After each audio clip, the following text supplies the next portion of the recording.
Bismillahirrahmanirrahim. Assalamu alaikum wa rahmatullahi wa barakatuhu. Everybody, welcome back to my channel. ये video मैं New Brunswick community college ECE program यानी early childhood education program के बारे में बता रही हूँ। इसके बारे में मुझसे किसी ने कोई बहुत इंपॉर्टेंट क्वेश्चन किया था और वो क्वेश्चन ये था कि let's dive into the video. मैं आपको बताती हूँ वो क्वेश्चन क्या था।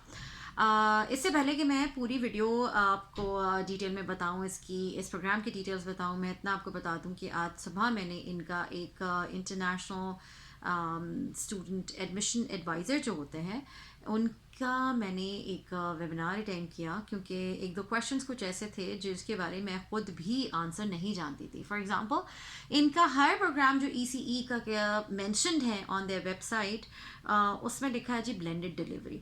और ये बात मैं हमेशा आपको बता चुकी हूँ, बहुत दफ़ा बता चुकी हूँ कि जब भी आप ब्लेंडेड डिलीवरी की बात करते हो तो ब्लेंडेड डिलीवरी का मतलब होता है कुछ कोर्सेज उनके ऑन कैंपस ऑफ़र होंगे और कुछ कोर्सेज आपको ऑनलाइन लेने पड़ेंगे। और पहले भी मैं आपको जिक्र कर चुकी हूँ कि मैंने जब एमएड किया था तो उसमें भी बहुत मुश्किल हो रही थी मुझे ये चीज़ को जैसे कहते हैं ना एडजस्ट करने में कि मैं कैसे इस कोर्स को करूँ, क्योंकि मुझे पोस्ट ग्रेजुएट वर्क परमिट हर हालत में 3 साल का चाहिए है। याद रखिएगा इनकी कंडीशन है कि अगर more than 50% of your program has been taken online तो you do not like you can say you are not eligible for the post graduate work permit, और आपका जो केस ऑफिसर है वो रिजेक्ट कर देगा आपका पोस्ट ग्रेजुएट वर्क परमिट। तो उसके बारे में बहुत ध्यान रखिएगा, ठीक है जी। इनके वेबसाइट पे क्लियरली मेंशन्ड है ब्लेंडेड डिलीवरी, और it has to be more than 50% जो आपका ऑन कैंपस होना चाहिए। मैं कहूँगी 60% ऑन कैंपस होना चाहिए। सुबह जब मैंने इनका वेबिनार अटेंड किया तो अल्हम्दुलिल्लाह I was happy to know इनके जो एडवाइज़र था जिसने कंडक्ट किया उन्होंने क्लियरली मेंशन किया कि जो ECE program is on campus at least 60% and more than 60% भी हो सकता है, लेकिन 60% का तो इसमें कोई शक की बात ही नहीं है। तो we are not suppose to be worried about कि अगर वो ब्लेंडेड डिलीवरी प्रोग्राम है तो हम लोग एलिजिबल नहीं होंगे पोस्ट ग्रेजुएट परमिट की। तो ये परेशानी हम अपने दिमाग से हटा सकते हैं, ठीक है। अल्हम्दुलिल्लाह, that's a good news. Now let's dive into it, और मैं आपको जल्दी जल्दी बताना शुरू करती हूँ कि early childhood education from New Brunswick community college, जैसे NBCC कहते हैं, उसके अंदर इनके 6 कैंपसेस हैं और तमाम के तमाम डोमेस्टिक और इंटरनेशनल स्टूडेंट्स दोनों के लिए ओपन है, और सब के अंदर ब्लेंडेड डिलीवरी है। इनके 5 कैंपसेस हैं। एक कैंपस ऐसा है जो कि सेंट जॉन है, मैं नाम भी बता देती हूँ। एक मिरमेची है, Woodstock, Fredericton, Saint John and Moncton. Saint John में 2 टाइप्स के प्रोग्राम हो रहे हैं, एक ब्लेंडेड डिलीवरी है और दूसरा कम्प्लीटली ऑनलाइन है। लेकिन ऑब्वियसली इन्होंने कंडीशन लिखी भी है कि जी 7 वीक प्रैक्टिकम जो होगा सेंट जॉन कैंपस का वो ऑन इन पर्सन होगा प्रैक्टिकम, ठीक है जी। अब याद रखिएगा सेंट जॉन्स, अगर मैं बोलती हूँ सेंट जॉन्स बोलती हूँ तो वो NL का कैपिटल है, जिसमें मेमोरियल यूनिवर्सिटी मौजूद है जिसे मैंने पढ़ा है। ये सेंट जॉन है, इसमें S नहीं है। तो याद रखिएगा ये सेंट जॉन जो है ये न्यू ब्रंसविक का सिटी है। अब हम आ जाते हैं ब्लेंडेड डिलीवरी है। ब्लेंडेड डिलीवरी में बता दिया कि नो डाउट अबाउट इट कि 60% तो ऑन कैंपस है। याद रखिएगा 60% अगर ऑन कैंपस है यानी इन पर्सन आपको लेनी है क्लासेस तो आप पोस्ट ग्रेजुएट वर्क परमिट के लिए एलिजिबल हो जाते हैं। और क्योंकि ये 2 साल का प्रोग्राम है तो आपको इंशाअल्लाह ताला 3 साल का वर्क परमिट मिलने वाला है। दूसरा उनके एडवाइज़र ने ये भी बोला कि जी ये ऐसा होता है कि किसी एक दिन आपने ऑनलाइन क्लासेस ले रहे हैं, for example the whole day आप एक्सपेक्टेड हैं कि जो ऑनलाइन लेंगे और पूरा दिन एक दिन आपको ऑन कैंपस आना होगा, ठीक है जी। तो ये this was just one of the examples given to us by him in his webinar, ताकि हमें ये बात समझ आ जाए कि जी हम ऑनलाइन अगर कहते हैं या ब्लेंडेड डिलीवरी कहते हैं तो इसका क्या मतलब है, ठीक है। उनके लिए, हमारे लिए it was a little different, but हम अपनी बात नहीं कर रहे, हम इनकी बात कर रहे हैं। चलें जी, अब हम बात करते हैं कि चलो ये बात तो समझ आ जाती है। अब द नेक्स्ट थिंग इज़ कि ड्यूरेशन इसका है कि अगर आप फुल टाइम स्टडी करते हो तो ये 2 साल में प्रोग्राम कंप्लीट होने वाला है।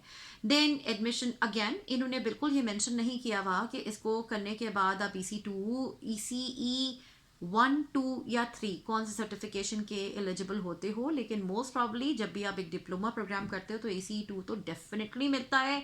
कुछ प्रोविंसेस में ऐसा है कि वो कहते हैं नहीं जी आपने तो bachelors of education in early childhood education किया हुआ हो। अगर उनकी रिक्वायरमेंट ये है कि उनकी जो टॉप डिग्री है वो bachelors of early childhood education है, तो फिर आपको डिप्लोमा के बाद 2 मिलेगा और बैचलर्स करने के बाद 3 मिलेगा। इनकी वेबसाइट पे ये चीज़ मेंशन नहीं है, तो आई एम नोबडी जो आपको इस बारे में क्लियर कट आंसर दे सके। ठीक है, अगर आपको इस बारे में क्वेश्चन है तो मैं लिंक डिस्क्रिप्शन बॉक्स में डालने वाली हूँ इनके नेक्स्ट वेबिनार का, जो ट्यूसडे से थर्सडे को होने वाला है कमिंग वीक में। इनका मेरे ख्याल है वीकली चलते हैं, तो आप इसमें रजिस्टर करवा सकते हैं अपने आप को, और इनका मैं लिंक डालने वाली हूँ, तो आप उसके अंदर अपना क्वेश्चन भी छोड़ सकते हैं, क्योंकि मैंने यही किया था, मैंने अपना क्वेश्चन दे दिया था और जब वेबिनार हुआ तो दे आंसर्ड ऑल द क्वेश्चंस जो स्टूडेंट्स ने at the time of registration अपनी एप्लीकेशन में जैसे आप कहते हैं रजिस्ट्रेशन फॉर्म में लिखे थे। ठीक है जी, तो मैं आपको यही सजेस्ट करूंगी, अगर आप ये नॉट कंफर्म कि EC2 है या EC3 है, क्योंकि EC2 तो डेफिनेटली है। ठीक है जी, अब हम आगे बात करते हैं। एडमिशन रिक्वायरमेंट क्या है? High school diploma, as just like the other provinces. जितने भी हमने आज तक डिस्कस किए सब में हाई स्कूल डिप्लोमा चाहिए। उसके बाद इंग्लिश रिक्वायरमेंट्स में उनके एडवाइजर ने कम्प्लीटली और बड़े ही क्लियरली ये चीज़ हमें कन्वे कर दी इंटरनेशनल स्टूडेंट्स को, कि अगर आपके लास्ट 3 ईयर्स में आपका जो एजुकेशन है वो इंग्लिश मीडियम इंस्ट्रक्शन से हुई भी है, तो you do not require to take the English test यानी IELTS। लेट्स सपोज आपका कोई भी प्रोग्राम था जो कि इंग्लिश में नहीं था, मीडियम इंस्ट्रक्शन में नहीं था, तो आपको क्या इंग्लिश रिक्वायरमेंट्स है वो भी मैं आपको बता देती हूँ। IELTS में आपको देना पड़ेगा मिनिमम स्कोर ऑफ 6। याद रखिए कि एकेडमिक IELTS की बात हो रही है। ठीक है, जब भी आप एडमिशन की बात करते हो, लाइसेंसिंग की बात करते हो, तो हम एकेडमिक IELTS की बात करते हो।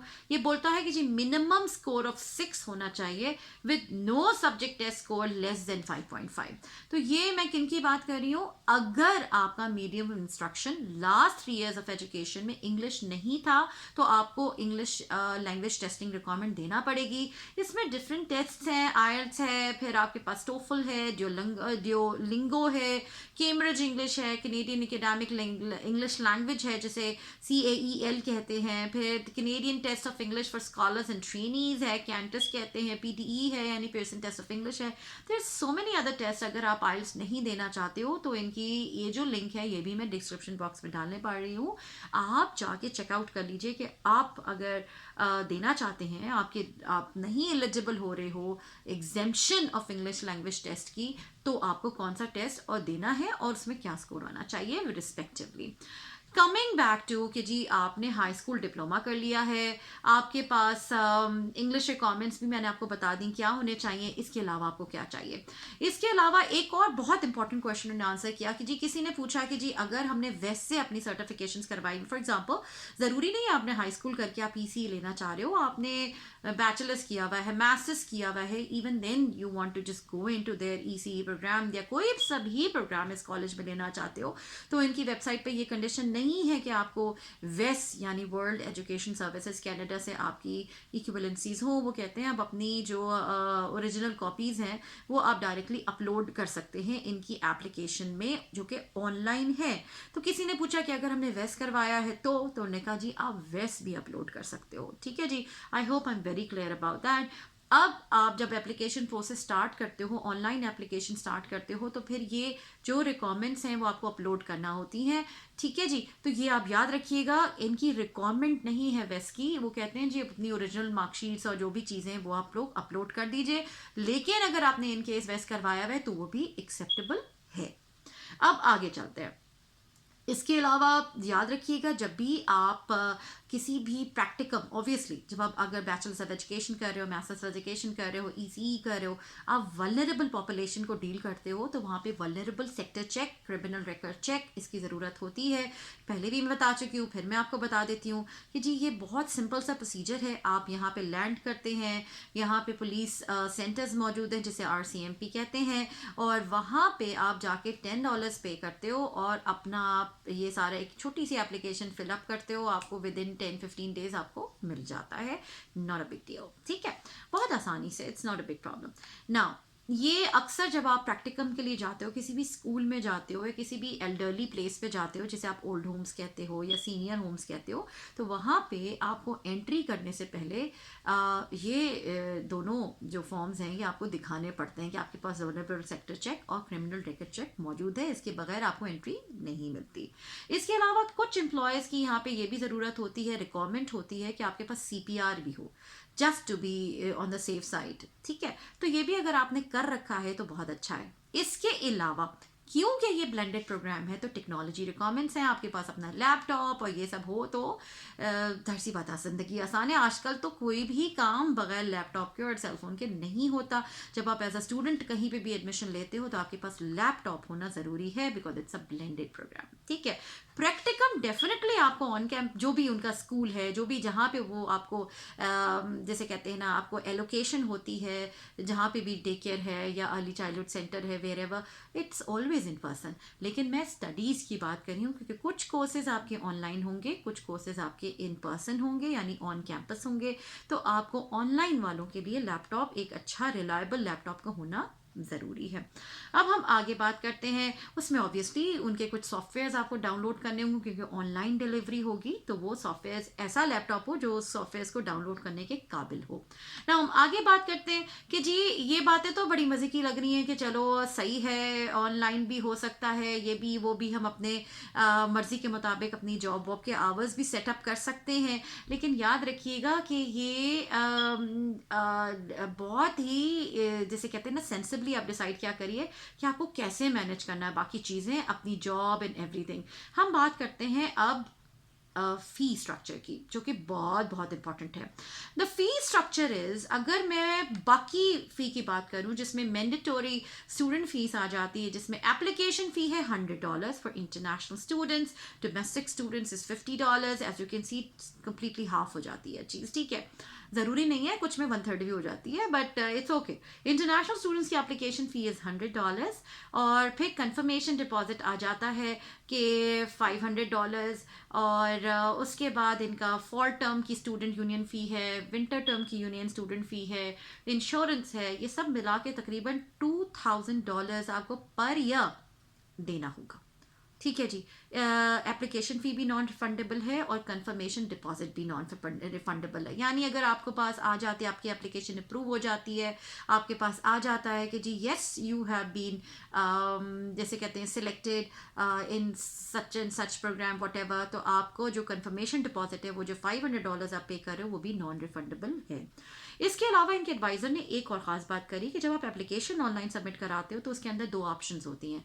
आपकी फ़र्स्ट ऑप्शन कि जी आपकी फ़र्स्ट प्रेफरेंस क्या है, और अगर आपका फ़र्स्ट प्रोग्राम में एडमिशन नहीं होता तो, या फर्स्ट प्रोग्राम में भी आप इंटरेस्टेड हो और अगर आप समझते हो यहाँ नहीं एडमिशन मिल रहा, तो सेकंड आपकी चॉइस क्या होगी। तो ये भी उनके एडवाइज़र ने बोला कि आप एक ही एप्लीकेशन में ये 2 चॉइसेस दे सकते हो, first choice and the second choice.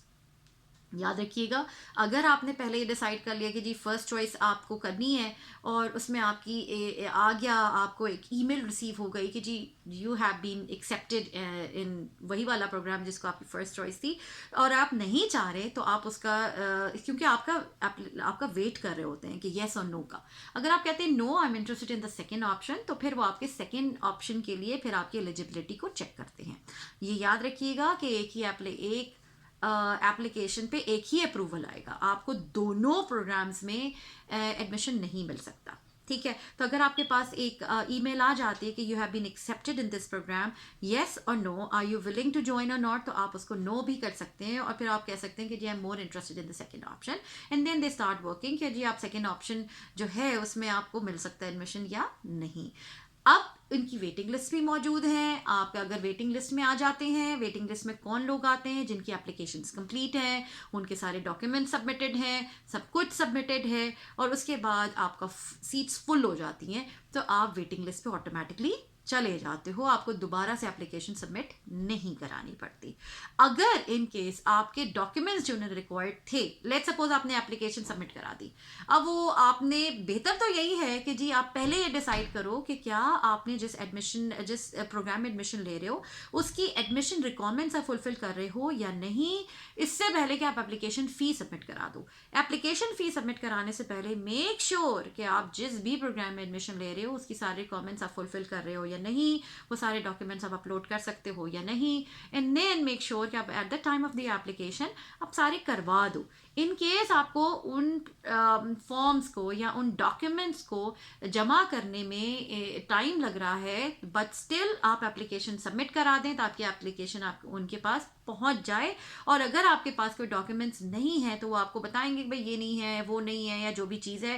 लेकिन बेहतर यही होता है कि at the time of application आप सब चीज़ें जमा करा दो। अगर वो ये कहते हैं कि जी आपके जो डॉक्यूमेंट सबमिटेड हैं वो हमारे क्राइटेरिया पे पूरे नहीं उतरते हैं, तो आपकी एप्लीकेशन फ़ी वेस्ट हो जाएगी, आप वेटिंग लिस्ट में नहीं जाएंगे because you were unable to meet their admission requirements.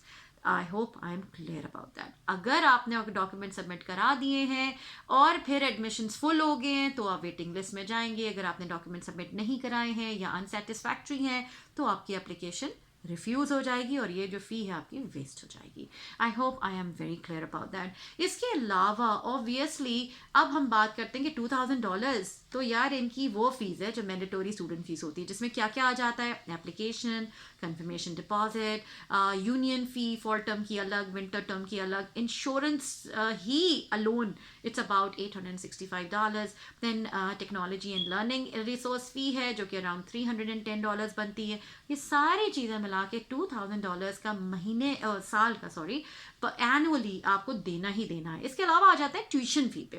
Tuition fee for international students fall term plus winter term मिला के बनती है अराउंड $9,580। लेट्स से अगर हम इससे 10,000 काउंट कर लेते हैं तो आपका, क्योंकि 2 साल का प्रोग्राम है, याद रखिएगा इसमें फॉल और विंटर बोल रहे हैं, स्प्रिंग का जिक्र नहीं है। Spring in other words summer भी कहलाता है, उसका जिक्र नहीं है क्योंकि यूजुअली स्टूडेंट उसमें ब्रेक लेते हैं और फुल टाइम काम करते हैं ताकि वो अपने लिए पैसे जमा कर सके फॉर ट्यूशन या वट एवर पर्पज़।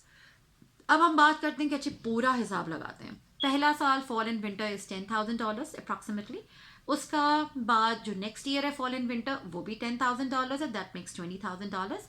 उसके अलावा ये जो हमने मैंडेटोरी स्टूडेंट फीस है पर ईयर वॉज 2000, अगले साल का भी 2000, तो अप्रॉक्सीमेटली ये सारी चीज़ें मिला के आपका $24,000 का पैकेज बनता है for 2 years diploma in early childhood education. So I hope I am very clear about all the expenses. इसके अलावा रहना खाना पीना ये आपकी जिम्मेदारी है, ये कैसे होगा इस पर भी मैं इंशाल्लाह ताला एक वीडियो बना दूंगी। और इंशाल्लाह ताला आगे हम बात करते हैं कि जी हमने ट्यूशन फ़ी, ये फ़ी, वो फ़ी सब कवर कर दी और हमने ये भी डिस्कस कर लिया कि ये ब्लेंडेड है। अब हम बात करते हैं कि कौन से कोर्सेज करवाए जा रहे हैं। याद रखिएगा अभी मैंने एक वीडियो बनाई थी ऑन नोवा स्कोशिया का, उसके अलावा मैंने बहुत सारी वीडियोस बना के रखी हुई। मैंने टोबा के कुछ इंस्टीट्यूट्स की, इसके अलावा शेरिडन कॉलेज इन ओंटारियो की, इसके अलावा नॉर्थ वेस्ट कॉलेज पे बनाई थी एल्बर्टा में, उसके अलावा मैंने बनाई थी college of North Atlantic NL के लिए। इन सब के जो कोर्सेज हैं they are different from each other, तो हम इन कोर्सेज के बारे में भी डिस्कस कर लेते हैं कि ये क्या करवा रहे हैं। एरियाज ऑफ स्टडीज होगा child development, health safety and nutrition, program planning, child guidance, curriculum development, leadership and advocacy, professionalism and ethics, administration, diversity and inclusive practices, observation and documentation, curriculum and environment, literacies and play, communications and relationships। ये तो areas of study हैं। अगर हम program courses की बात करते हैं और इसमें clearly लिखा है courses are subject to change, तो hard and fast नहीं है, but एक list of courses है, इसमें से कोई ना कोई कोर्स करवा ही रहे होंगे ये लोग, not all but many, right. But इन्होंने क्लियरली लिखा है कि it's subject to change. Applied writing, orientation to early childhood education, observation and documentation in early childhood education, children's wellbeing, planning for literacy rich environments, guiding children positively, curriculum development, inclusive education, field placement and seminar, early childhood education, creating a learning community, outdoor play and nature, advanced positive child guidance, advocacy in early learning and child career, literacies and play, and the list goes on and on and on. So इतने सारे courses हैं, हो सकता है ये सारे के सारे करवा रहे हो और हो सकता है इसमें से कुछ करवा रहे हो. याद रखिएगा, कनाडा में अगर आप एक प्रोविंस से अर्ली चाइल्डहुड सर्टिफिकेशन ले लेते हो तो आप किसी और प्रोविंस में अगर मूव करते हो तो वो सर्टिफिकेशन आपका दूसरे प्रोविंस से की जो इक्विवेलेंसी बनती है वो आपको सर्टिफिकेशन ऑटोमेटिकली मिल जाता है. ऑटोमेटिकली का क्या मतलब है? आप उनकी एप्लीकेशन फिल करते हो, आप अप्लाई करते हो फॉर ट्रांसफ़र और certification, and it's a simple procedure. उनका एक पूरा एक ग्रिड बना हुआ है जिसके अंदर वो बता देते हैं कि किस प्रोविंस से जो लाइसेंस 1 है वो, for example license 1 from New Brunswick is equal to what license in Alberta. For example if you want to move from New Brunswick to Alberta, unlike as teachers, क्योंकि हमें बहुत सारा प्रोसीजर दोबारा से करना पड़ता है, लेकिन इन्होंने यहाँ पे क्लियरली लिखा हुआ है कि आपको ये सब ज़्यादा नहीं करना पड़ेगा. उसकी वजह ये भी है कि ये अर्ली चाइल्डहुड एजुकेशन में जो आपकी क्वालिफिकेशन चाहिए वो सिर्फ और सिर्फ हाई स्कूल डिप्लोमा चाहिए. तो जाहिर सी बात है वो और क्या मांगेंगे आपसे. सही है जी. अब हम आगे बात करते हैं. मैंने आपको सारे एरियाज भी बता दिए, फी स्ट्रक्चर भी बता दिया. एनओसी कोड आता है इसका 42202 जो कि इन डिमांड है in most of the provinces, जिसमें ओंटारियो भी आता है, नोवा स्कोशिया आ जाता है. इसके अलावा मैंने आपको बताया था बीसी में भी बहुत, बीसी में भी मैं इंशाल्लाह एक वीडियो बनाने वाली हूँ क्योंकि कोई उसका भी बड़ा मज़े का ईसी प्रोग्राम चल रहा है. ठीक है जी. इसके अलावा हम ये बात कर लेते हैं कि क्या इस वक्त किसी भी अर्ली चाइल्डहुड एजुकेशन की एप्लीकेशंस ओपन है या नहीं. तो मैं आपको ये बता दूं कि ये लिंक्स भी मैं नीचे डालने वाली हूँ. There are certain programs other than ECE भी, वो भी आप लिंक्स में देख सकते हो. It's not big deal. तो वो एप्लीकेशंस ओपन है. मैं आपको ईसीई की बात बता देती हूँ कि ईसीई के लिए कौन सा प्रोग्राम इस वक्त ओपन है. यहाँ पे वापस आ जाते हैं और मैं आपको बताऊं कि there are so many.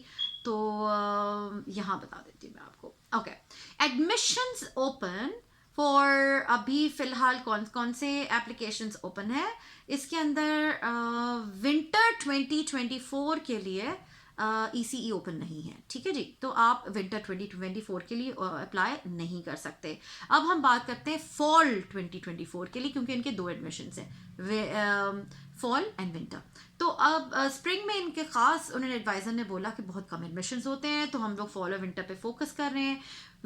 Fall 2024 के लिए इनका early childhood education Miramichi Woodstock 2 campuses हैं, इसमें ओपन है और सितंबर 2024 की इनटेक अभी जारी है और एप्लीकेशंस आर नाउ ओपन. इन्होंने क्लियरली मेंशन कर दिया है कि जी एप्लीकेशंस ओपन हो चुकी हैं, तो आप इसके लिए फ़ौरन का फ़ौरन अप्लाई कर दीजिए. इनकी एक और मैं बहुत सारे लिंक्स नीचे डालने वाली हूँ जिसमें एडमिट कौन से डिपार्टमेंट्स में एडमिशन्स ओपन हैं, उनके डॉक्यूमेंट्स सबमिशन कराने की डेडलाइन कौन सी है, ये सारी चीज़ें बहुत क्लियरली मैंशनड है इनकी वेबसाइट पे. सारे लिंक्स मैं नीचे डालने वाली हूँ. अगर आप ईसीई के अलावा किसी चीज़ में इंटरेस्टेड हैं तो भी आप देख सकते हैं.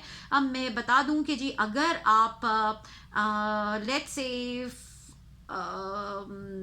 ओके फॉल 24 के लिए आप ट्राई कर रहे हो तो application evaluation begins on July 15 2023. तो आप थोड़ा सा लेट हो चुके हैं बट ट्राई करने में कोई हर्ज नहीं है. ठीक है जी. तो आप ज़रूर डाल के देखिए अपनी application if you can wait till fall 2024, क्योंकि विंटर 2024 के लिए यानी नेक्स्ट ईयर विंटर मतलब जनवरी के लिए एडमिशन्स क्लोज हो चुके हैं, लेकिन सितंबर नेक्स्ट ईयर के लिए एडमिशन्स अभी स्टिल ओपन है. Applications are open. इन्होंने क्लियरली बोला कि there is no deadline for the application, तो आप ये फटाफट जाके अपनी एप्लीकेशन को सबमिट करा सकते हैं. इसके अलावा एक बहुत इंपॉर्टेंट क्वेश्चन आता है कि जी कितना टाइम लगता है हमारी एप्लीकेशन का रिजल्ट आने में. रिजल्ट का मतलब है एक्सेप्टेड और रिजेक्टेड. तो उन्होंने क्लियरली मेंशन किया अप टू 8 वीक्स. तो अप टू 8 वीक्स का मतलब होता है कि मैक्सिमम 2 महीने लगते हैं, ठीक है जी। तो आप 2 से 3 महीना लेके चलिए, उससे कम में भी इन्होंने क्लियरली मेंशन किया कि लोगों को 3-4 हफ्ते में भी आ जाता है, but it depends on the number of applications they are receiving. इस वक्त इनके पास बहुत बहुत इनफ्लो है एप्लीकेशंस का, तो ऑब्वियसली जो एक्सेप्टेंस और रिजेक्शन वाली जो कहानी है उसमें भी टाइम लग रहा है, because obviously they have to go through every application, और हर एप्लीकेशन एक दूसरे से मुख्तलिफ होती है। इसके अलावा बहुत सारे और क्वेश्चन थे जो मैं आपको यहाँ पे भी बता दूँ। कुछ ने बोला कि मेच्योर स्टूडेंट्स कर सकते हैं, कोई एज लिमिट है या नहीं है, कोई डिग्री की कोई है या नहीं है, कोई जिसे कहते हैं रिस्ट्रिक्शन। उन्होंने कहा किसी किस्म की कोई रिस्ट्रिक्शन नहीं है, anybody from any background of any age of any gender can apply in this one and any program of theirs in general as well, ठीक है जी। तो I hope I am very clear. याद रखिएगा, application की approval या rejection आने में दो महीने लगते हैं। इसके अलावा जब अप्रूवल आती है तो फिर आप स्टडी परमिट के लिए अप्लाई करते हैं, क्योंकि एक्सेप्टेंस लेटर के बगैर आप स्टडी परमिट अप्लाई नहीं कर सकते। स्टडी परमिट में अनदर 2 मंथ्स लग जाते हैं अप्रॉक्सीमेटली, उससे ज़्यादा लग जाता है। तो ये आप 4 महीने को दिमाग में ले के चलिए कि आपको 4 महीने के बाद ही आप कनाडा में आ सकेंगे। तो ये सारी कैलकुलेशन आप दिमाग में रखिएगा। I hope this video was helpful. और जिन्होंने मुझसे क्वेश्चन किया था ब्लेंडेड के बारे में, I hope I was helpful to specifically her as well. और ये सारी जो डिटेल्स हैं वो सारी मैं डिस्क्रिप्शन बॉक्स में डालने वाली हूँ। बहुत सारी चीज़ें जो डिस्कस की जा सकती हैं, लेकिन ऑब्वियसली 26 मिनट्स हो चुके हैं वीडियो को, और मैं और स्ट्रेच नहीं करना चाहती हूँ। दुआओं में याद रखिएगा। I hope you like this video. Don't forget to like, share and subscribe to my channel. मुझे, मेरी फैमिली को दुआ में याद रखिएगा। इंशाल्लाह नेक्स्ट वीडियो में मिलूंगी, और होपफुली नेक्स्ट वीडियो इस पे होने वाली है कि इंटरनेशनल कैंडिडेट्स जो कनाडा में मौजूद नहीं हैं और वो बाहर रहते हुए कौन से प्रोविंसेस के टीचिंग लाइसेंसेस ले सकते हैं। ये बहुत मच वेटेड वीडियो है जो इंशाल्लाह ताला मैं लाने वाली हूँ इंशाल्लाह। अस्सलाम वालेकुम व रहमतुल्लाहि व बरकातुहू।